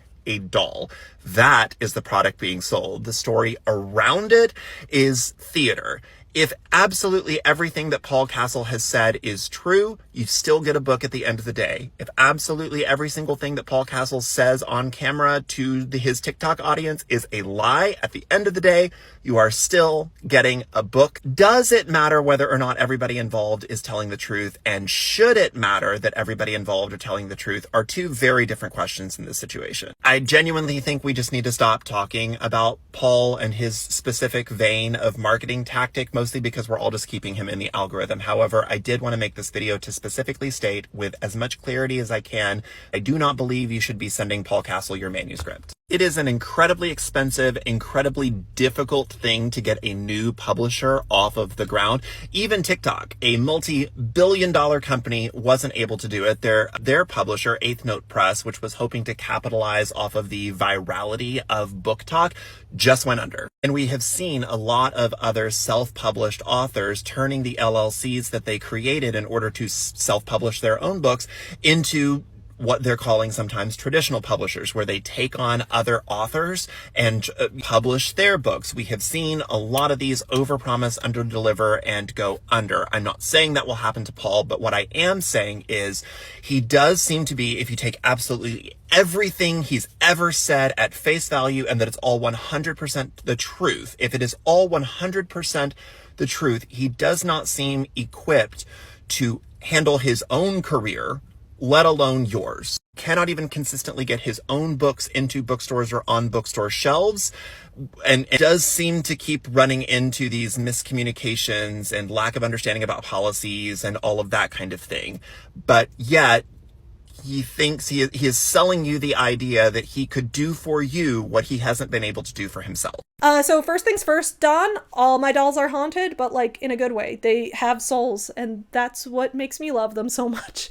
As someone who has worked for and with multiple small presses like the one Matthew and Paul were originally claiming they wanted to start, I have to say that I do agree with Don here. In my experience, basically every single small press of this type that I've worked with or published with or worked for or edited for, whatever, they pretty much all go out of business eventually. It is not an industry that is easy to make quick money. It is not an industry where it's easy to launch yourself. Print media is difficult. In 2025, it is difficult to make big money in print media, if you didn't know. And the fact is, Paul seemed to be following this make a publishing company idea on a whim. He didn't seem to have plans to become a publisher because he wanted to help format, layout, design, distribute, and market other authors' books. He planned to sell his own book and wanted access to Ingram's warehouse and would only have it if he had 10 titles. If you're going into book publishing, one of the most difficult industries in the age of the internet, and you're going into it with ulterior motives outside of a lifelong passion and skill for seeing books come to fruition, you're probably not going to have a good time. The next day, on June 24th, Don Martin responded again on Threads. He says, "Oh Lord, I guess I'm doing this. Okay, here's where the Matthew and Paul drama started and my reluctant involvement exactly 1 year ago." Then he posts a video video is Tanya and Friends Bookshop. As you can see, it is an account with 18 followers and exactly one video. Tanya herself is a black woman living in Toronto, Canada. She has a lesbian daughter who she's very proud of. Her single video on her page is of when her book club, called A Room of Your Own Book Club, had the privilege of getting to meet Michelle Obama. That video introduced her plans to take her followers along on her journey of building a space where she can support black authors and other minority voices. She says in her caption that she's seeking a permanent location to provide a safe and welcoming space for the book club to meet and connect, as well as funding book purchases so that every young woman in the program has access to books. Her dream is to host minority author visits, enrich girls' literary experiences, and focus on mental health and wellness. That video, posted at the end of May, had initially received nearly no traction on TikTok. However, in the last few days, it has spiked with over 72,000 people who were all in search of Bookstore Tanya, the woman at the center of a controversial video posted 4 days ago by the author Paul Castle. The video has been seen over 10 million times on his TikTok account, 6 million times on their Instagram, and even more if you account for the stitches and reposting and it finding its way to other social media sites. Almost immediately, his followers created a narrative homing in on these 4 statements specifically. The person who placed the order for your book wasn't entirely up to speed on our policies. The bookstore contacted him wanting to carry his book. He thought they knew what it was about. I can only think of one reason they don't want to carry it. Based on the implication from Castle and the omitted information, his followers immediately believed that the policy in question must have been a homophobic policy, that the bookstore had somehow spent over $1,000 ordering a children's picture book from a self-published author without realizing that the Matthew in Matthew and Paul was the author's husband, or that the gay penguins on the cover were gay and upon finding this out decided to return the books. Also, immediately went in search of Bookstore Tanya. They asked numerous times for Paul to name the bookstore or identify Tanya. These comments were liked by the creator but never responded to. Thus, the audience made even more assumptions, asked 0 questions, and instead began leaving a deluge of hate-filled comments on accounts like Tanya's. Tanya herself says she received hurtful, racist comments and messages, and the view count is only rising. A couple of days go by in which bookstore owners and authors alike were all tagged in to help provide comment or aid to Paul in his hour of need. Many of these bookstore owners, like the Dog-Eared Book, made videos trying to explain the ins and outs of book buying, validating that 100 copies of a single children's picture book is more copies than the average bookstore would ever sell. Children's picture books are very slow to sell, and most bookstores have policies in place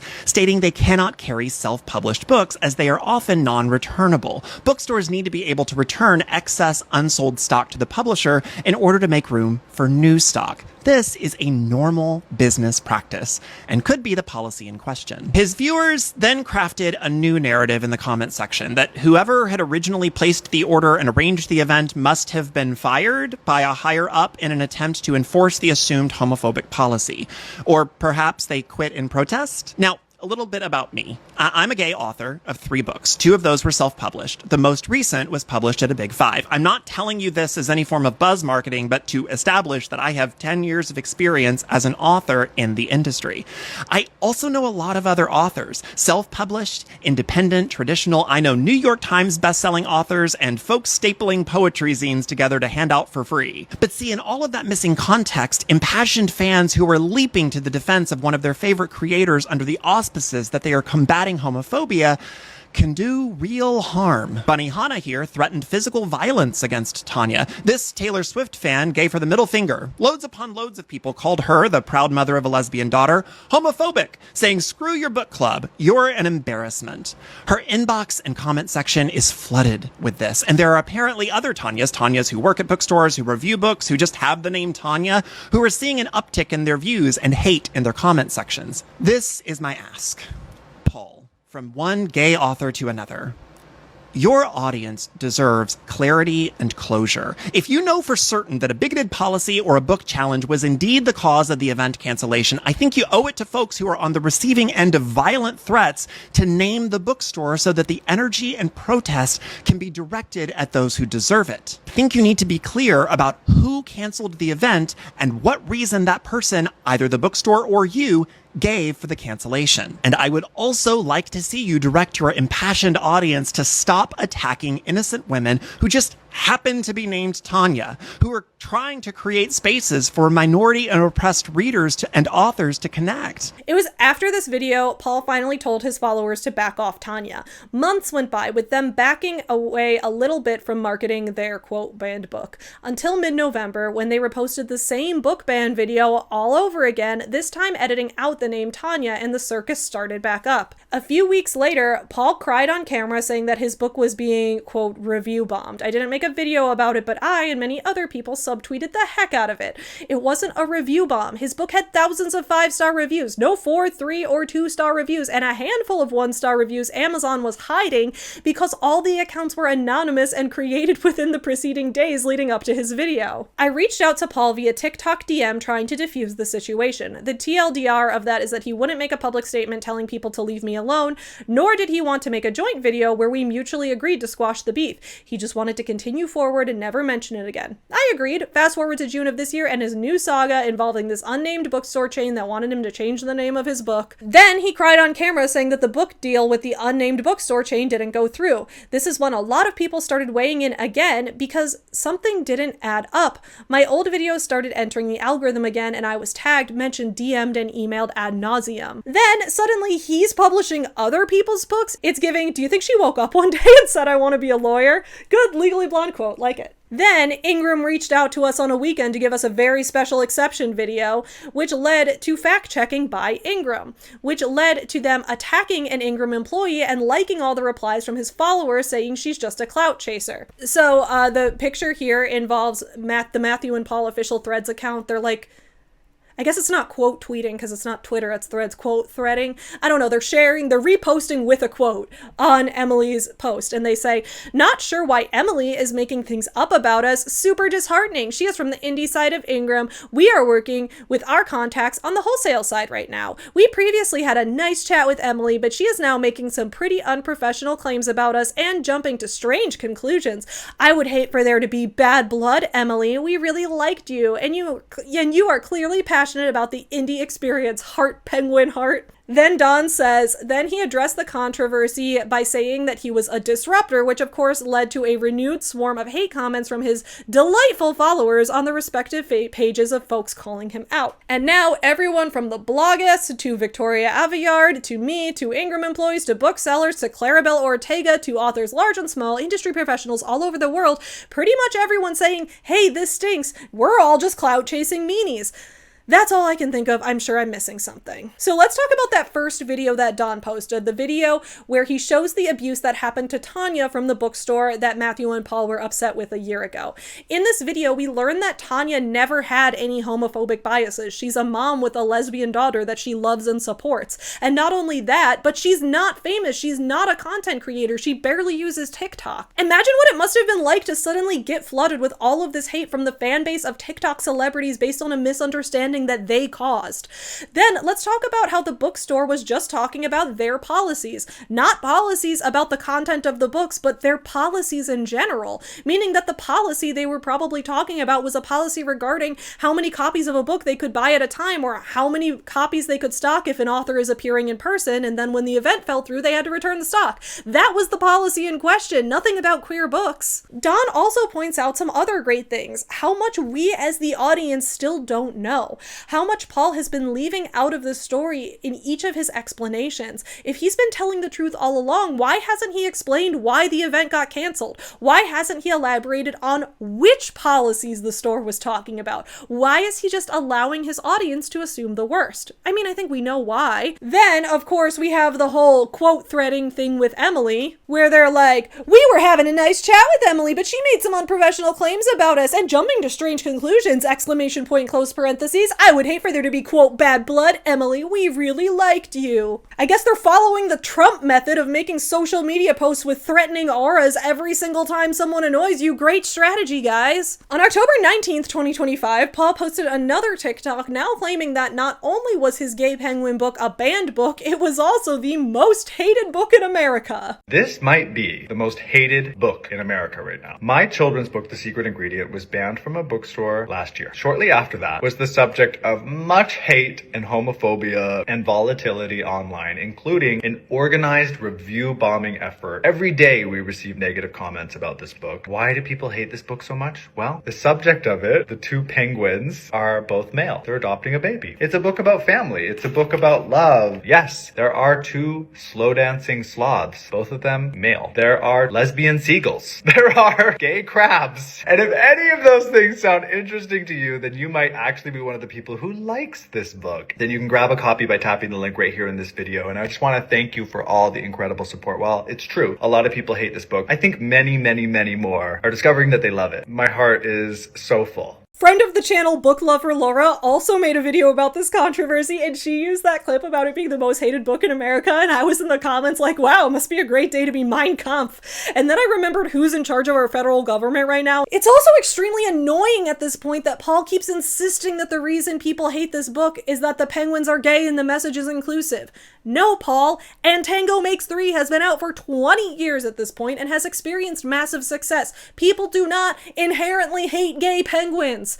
It's especially dishonest after how many people have been telling him straight up that no, the reason we're mad at you is that you're inciting harassment against bookstore employees, small business owners, and customer service workers, and that you're starting beef with every single long-term industry professional who points out the parts of your story that legitimately don't make sense. Especially considering that a lot of the people who have been publicly disagreeing with Matthew and Paul about this are, get this, also queer themselves. Yeah, many of these people are also queer authors, and none of us have a problem with gay penguins. We have a problem with queer authors engaging in shady pity marketing because a lot of queer authors legitimately do face hate and harassment and book bans for their work, and you using this as a way to sell more books is only going to hurt the queer book market in general. Actually, let's just look at the two biggest players in the story calling out Matthew and Paul. Those would be, of course, Don Martin, the author, and Emily, the employee at Ingram. Would it shock you to learn that, get this, both of these people are also queer? Yeah, the book isn't receiving hate because of the gay penguins.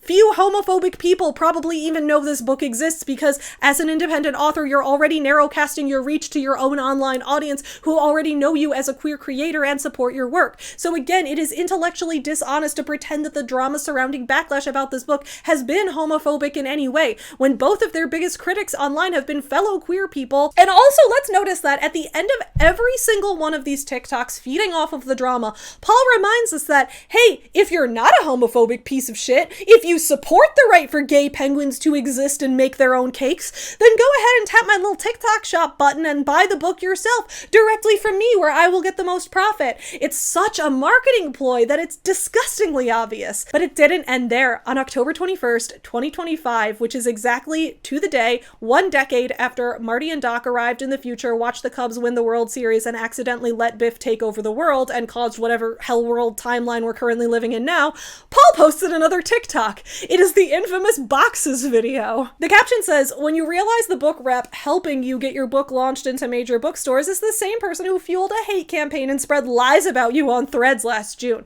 So of course they're firing shots back at Emily, who has been nothing but kind and helpful to them, even going out of her way to say that she was trying to help them figure out a solution to a problem that they themselves caused by not researching Ingram's warehousing requirements prior to ordering stock. That same day, Emily responded again on Threads. Here we go again! Yes, I've been helping his manager upload his books to Ingram Spark and have had no issues working with him because that's just my job. They didn't need to keep reaching out to me with questions if it was such a problem until now. And then she says, oh good, he can't wait to get doxxed, and that's in response to Matthew and Paul posting a comment that says, we are gathering receipts and putting together a video that helps explain this a lot more. Thanks for your patience. This is a complicated situation. But the gasp I gasped when I made the connection. At this point, the public reception tide was turning. Most comments on these posts were in favor of Emily. While on previous threads, people had been annoyed that Emily was making the situation public and still wanted to give Matthew and Paul the benefit of the doubt, at this point, their marketing ploys were becoming so obvious and people were feeling bad for the position they were putting Emily in. Emily also posted an additional thread to add more context. She says, and before a false narrative gets out there, here's what we discussed. They had some file issues that they were able to fix. And most recently, they asked to switch ISBNs for a hardcover, but the ISBN they wanted had already been in distribution as an ebook, so we can't do that and would need a new one. That's not me blocking them or saying they can't publish it. That's just an industry standard not to reuse ISBNs because the listings will get messed up and there isn't much we can do about it. And I like that Don Martin commented on this saying, wishing you a very hire a lawyer to all who celebrate. Okay, so ISBNs. I have my opinion on ISBNs, but here we go. ISBN stands for International Standard Book Number. It is the equivalent of each book having an assigned SKU number for its barcode. This makes it easier and more standardized for bookstores to scan the barcode and keep track of inventory and sales numbers. Online retailers also use ISBNs as a way to track their sales. In general, each version of a book will have a unique ISBN. So if you publish your book in paperback, hardcover, and ebook, it would have 3 different ISBNs, ones for each version. This is because those versions of the book are often priced differently. Hardcovers cost more to print, ebooks don't have any printing costs, so they're often cheaper. So as a result, ISBNs make it much more streamlined for most retailers to sell books, keep track of inventory, keep track of revenues and profits, etc. Now, ISBNs are not a legal necessity. They didn't even exist until 1967, and books still existed before that, obviously. You don't need to have an ISBN in order to bring your book into existence, right? Like, you don't really, like, to bring a book into existence, you could just print it out and, like, print a cardstock cover and staple it together. Like, there's, like, a whole zine and chapbook community out there, right? Again, books are such a wide category. My Forever Home Friends books do have ISBNs, which I bought from the site Boker, but I rarely use the ISBNs. Like, they're in the books, they're printed in there, but the majority of sales come from my own website or in person, me selling the books at festivals, and I do all my own inventory because I'm the owner of the business. I've had the books in a few stores, but for the most part, I just handle it all myself, so I could theoretically sell these without ISBNs and it wouldn't make any difference.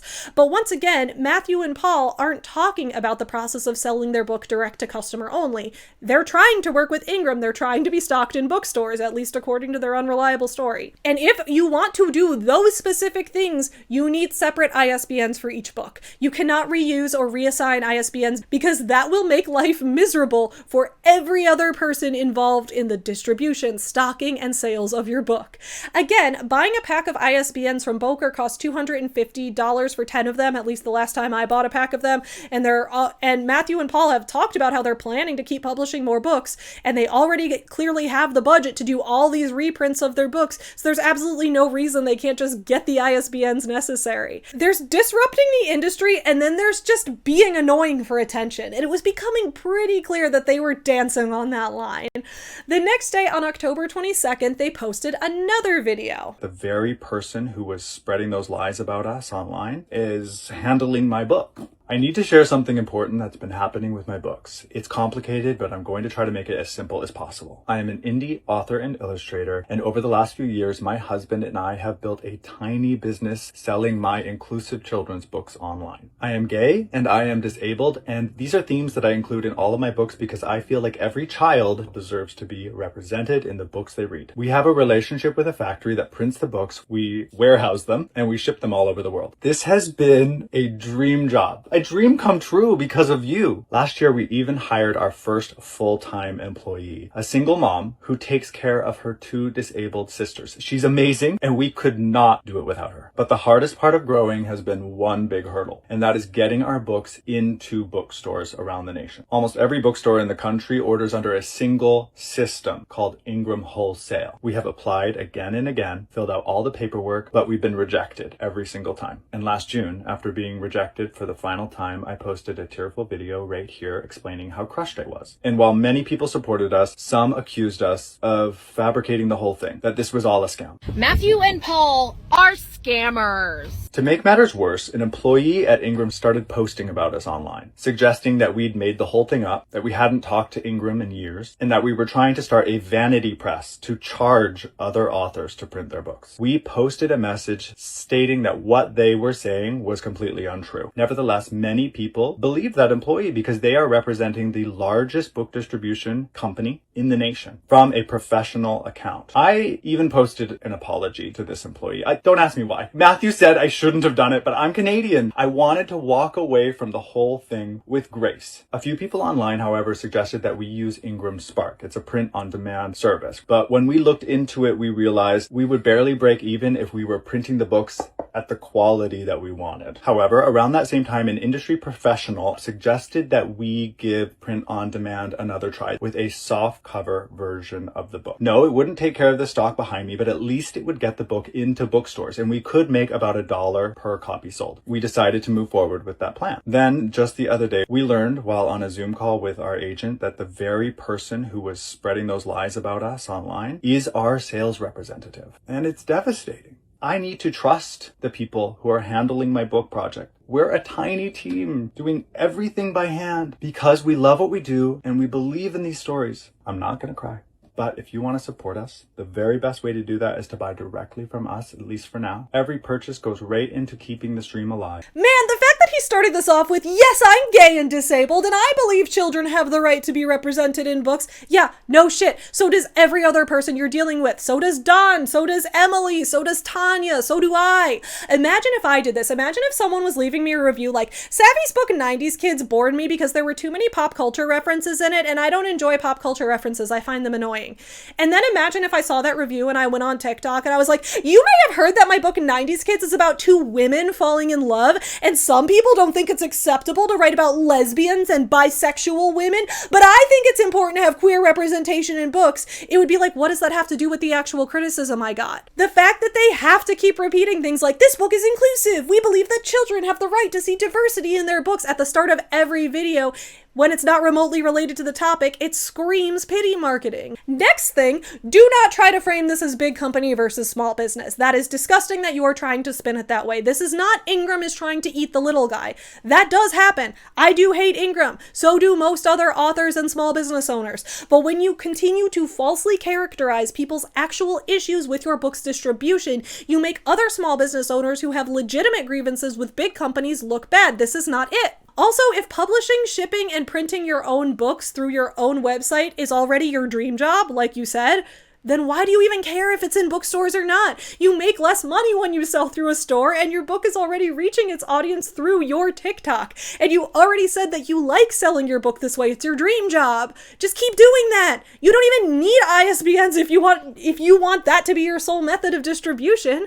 Again, I think the answer is that they don't actually care if their book gets into stores. They're intentionally trying to circumvent all the methods in place for authors and publishers to sell to stores so that they can make up a story about how their book was banned, because it's all a marketing ploy. He even says at the end, if you want to support us, the best way is to buy direct. Yeah, then stop bothering bookstores and let your TikTok audience buy it directly from you like they've already been doing. Jesus. On October 27th, Emily responded to this not by continuing to fight the fight, but just by posting a GoFundMe to help Tanya. She says, what happened to me last week wasn't the first time that platform has been used against an individual in the book community. Tanya Lee also became a target, subjected to threats and racist comments, simply because she was a black woman who had the same first name as was mentioned in a video. It's not even the same Tanya. Tanya runs a book club for at-risk teen girls, and she has been accepted into graduate school for writing to expand this project as well as some others. Here's a link to her GoFundMe to help with tuition. I'll link Tanya's GoFundMe below as well. So it turns out the Tanya that they were harassing was not even the same Tanya from the bookstore. She just happened to have the same name and be in the wrong place at the wrong time. So I think it was really nice of Emily to help out this Tanya, an innocent bystander whose only problem was being named Tanya and being involved in the book world at the time where two TikTok celebrities were harassing a different woman named Tanya in the book industry for something she also didn't do.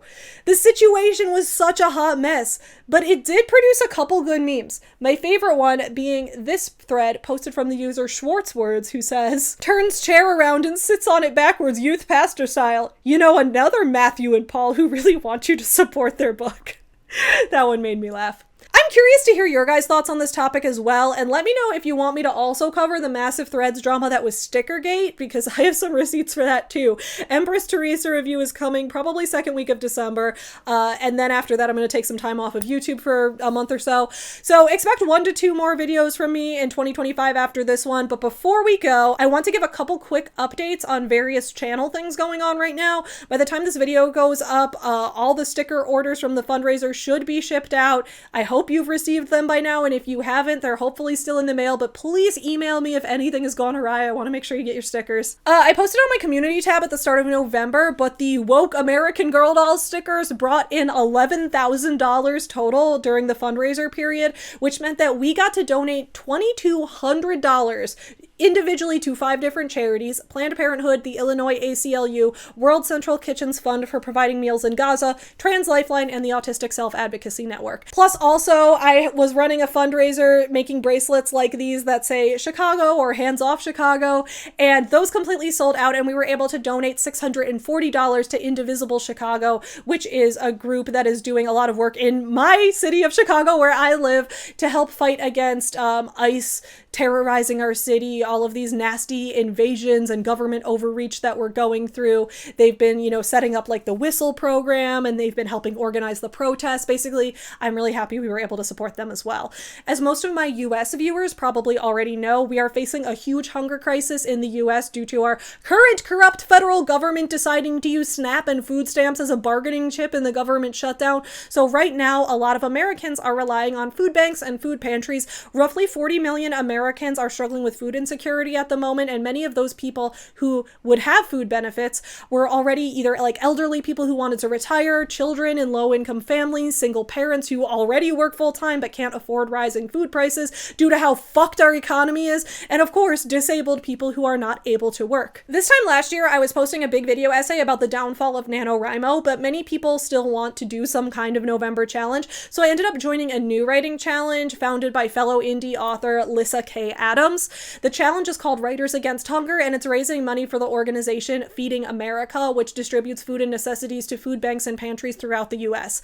I'm leaving the link to my team for the writing challenge in the description below. I kicked off my page with my own $100 donation, plus set up recurring $50 a month donations out of my own bank account to one of my local neighborhood food pantries. But I'm also planning to use my page to help fundraise for the challenge, and that challenge as a whole, at the time that I'm filming this video, has already brought in over $15,000. This coming Tuesday on November 18th, 6 p.m. Central Time, join me on this channel for a writing live stream where we will work on our November writing projects together, plus work on trying to publicize and help raise money for Feeding America at the same time. No donation or financial contribution is required to come and enjoy the writing stream, but I will be finding ways to weave in donating to the charity throughout the stream, so if you'd like to contribute to the cause, the option will also be there for you.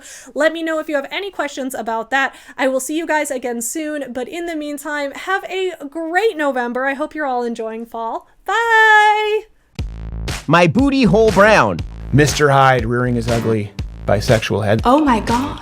Time and place. And you did it at my birthday dinner. That was a short phase.